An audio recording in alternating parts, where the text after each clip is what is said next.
Karena justru dengan tidak menonjolkan diri, seseorang bisa berhasil.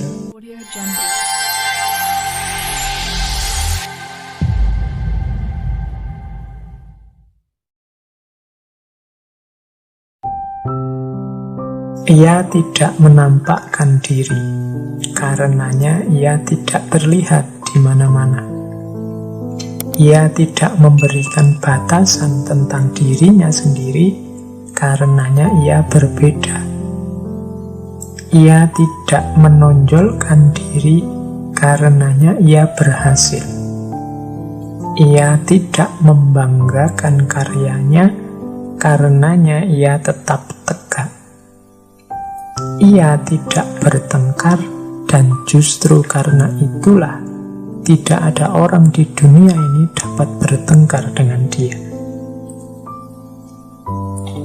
Jadi dari sini sebenarnya Lao Tzu ingin pemimpin itu, ya, dia harus berkarya, dia harus bermanfaat untuk yang dia pimpin, tapi akan sangat baik kalau tanpa menonjolkan diri, tanpa menunjukkan diri, tanpa membanggakan karyanya, bahkan tanpa membuat konflik-konflik yang tidak perlu.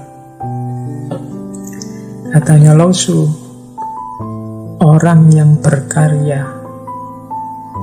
dan tidak ingin pamer, tidak ingin menampakkan dirinya, justru dia akan terlihat di mana-mana. Ia yang tidak memberi batasan tentang dirinya sendiri, maka akan berbeda. Ini maksudnya kadang-kadang kita ini kan membatasi diri kita bahwa aku ini orangnya begini, bidangnya ini, dan karyaku ini loh. Itu kan menunjukkan batas tentang dirinya. Tapi kalau bisa, tidak usah begitu. Nah, tadi ini dalam rangka hidup ini halus lentur. Kalau kita matok diri kita harus itu, nanti kita susah sendiri. Misalnya saya matok, aku ini orang filsafat, jadi ngertiku cuma filsafat, bisanya ngomong filsafat, di luar filsafat aku tidak ngerti. Tolong jangan ngajak saya ngomong di luar filsafat misalnya. Ketika saya kaku dengan itu biasanya terus menyusahkan aku sendiri. Yang pertama, susahnya apa? Apa bener aku itu ngerti filsafat semuanya? Dalam banyak hal di dunia filsafat, ya mestinya aku ya tidak ngerti. Kemudian apa benar aku itu tidak butuh bidang yang lain? Apa bisa filsafat itu misalnya lepas dari banyak hal yang lain, dari ekonomi, dari dunia sosial, dari budaya?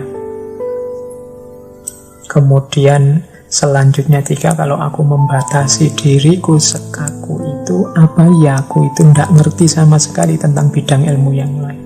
Apa mungkin orang hidup dengan filsafat saja? Nah, itu nanti jadi pembatasanku tentang diriku itu malah menyusahkan diriku sendiri. Kemudian jangan menonjolkan diri, karena justru dengan tidak menonjolkan diri, seseorang bisa berhasil.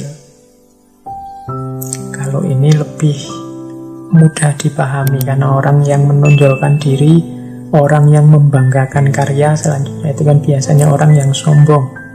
Orang yang sombong itu ya orang yang mandek, merasa sudah sukses, sudah menang, sudah pinter, sudah berhasil. Ya kalau sudah kan terus dia tidak jalan lagi, mandek. Dan begitu dia mandek, itulah awal keruntuhannya. Tapi orang yang tidak menonjolkan diri, orang yang tidak membangga-banggakan karyanya, tidak menyombongkan dirinya, itu orang yang merasa aku itu masih bisa lebih baik, aku itu belum terlalu baik, masih ada kurangnya. Itu kan orang yang masih bisa berproses lebih baik, sehingga dia bisa terus sukses. Kesuksesan A disusul kesuksesan B, lebih baik lagi, lebih sukses lagi kesuksesan C, lebih baik lagi kesuksesan D, meningkat terus.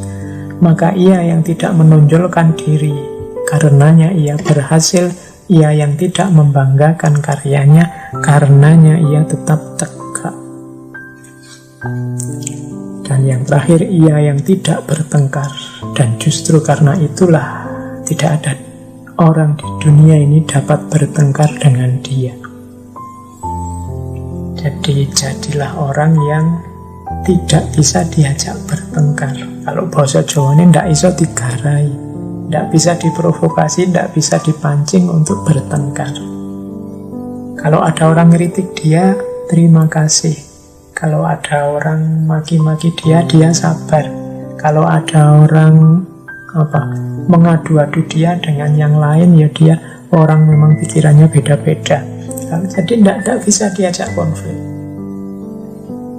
Orang yang semacam ini ditengkari tidak bisa. Jadi ditengkari itu diajak bertengkar. Nah, pemimpin kalau versinya Lao Tzu tentunya harus punya kualifikasi semacam ini.